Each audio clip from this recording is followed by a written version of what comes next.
Love this comment. What else can we do beyond the consumer carbon tax? I'll give you my opinion. I'll give you an update on my shadow ban. Some crazy news from RBC regarding the inflation. And this ridiculous stunt by conservative supporters at the Mark Carney event. First up, the consumer carbon tax. What do? We have agreements with other countries. We have to have some type of carbon plan, or we're going to have tariffs when our shit goes to Europe, etc. Again, we have an industrial carbon tax, so much of that is covered. We're talking about the consumer carbon tax. And the consumer carbon tax does not alter behavior. I'm sorry, I just don't see it. I don't understand why someone would go and buy a very expensive electric car because they're paying a little bit of tax on gasoline that gets rebated back to them. Like, that makes no sense.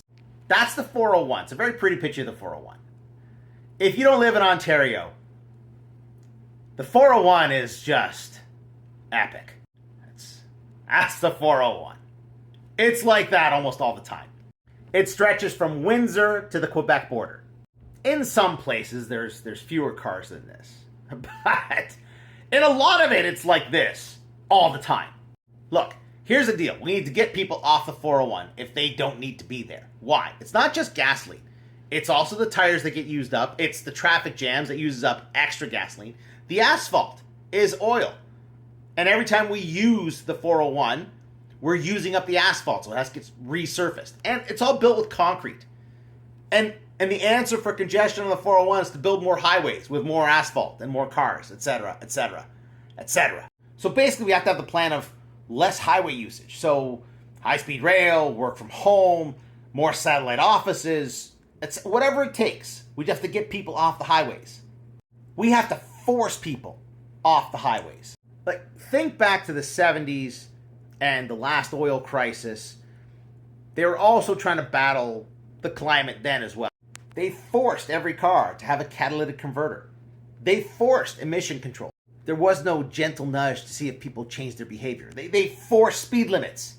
We have to implement some type of plan that actually changes behavior, doesn't just push more people onto the highways. Because even with electric cars, the problem exists. With electric cars, you're burning up tires twice as fast. You're using up asphalt twice as much. It's not really fixing the problem. All right, yesterday's video right there was shadow banned. It took a few hours for it to get posted, and now it's still, way down in terms of views. You can go see it. 7 minutes and 40 seconds of me ranting. I guess there's certain things I can't say on this app. All right, so this happened. Okay. I know that some people are not worldly. Wealthy people don't use stretch limos. It's not 1980. Kids going to prom use stretch limos. People going to some type of event where they want to get drunk. They use a stretch limo. Wealthy people don't use stretch limos, especially stretch limos that look like that. Let me zoom into this Lincoln Town car made to look like a Rolls Royce. I've seen posts where people believe this was Mark Carney's limo. It wasn't.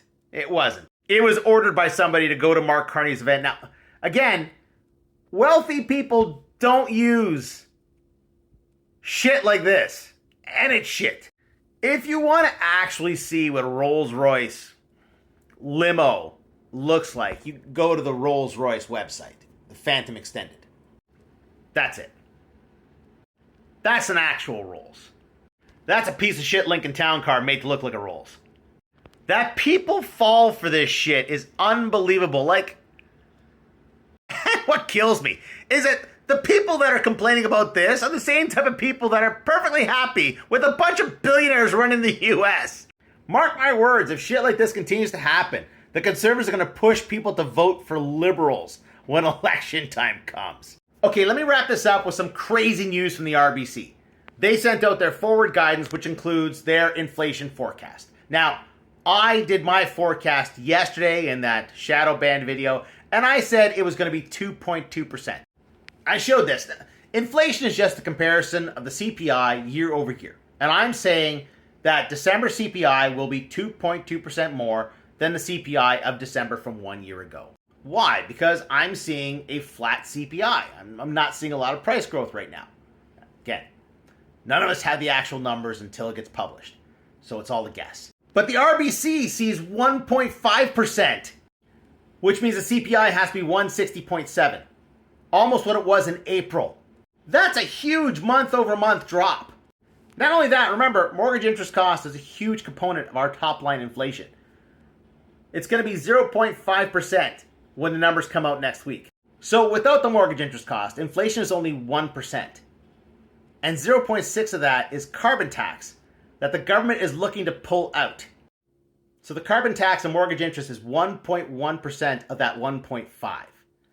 That's how close we are to year-over-year deflation. Numbers come out on Tuesday. We shall see. I mean, I'd be happy to see lower numbers, but it does not bode well for our economy.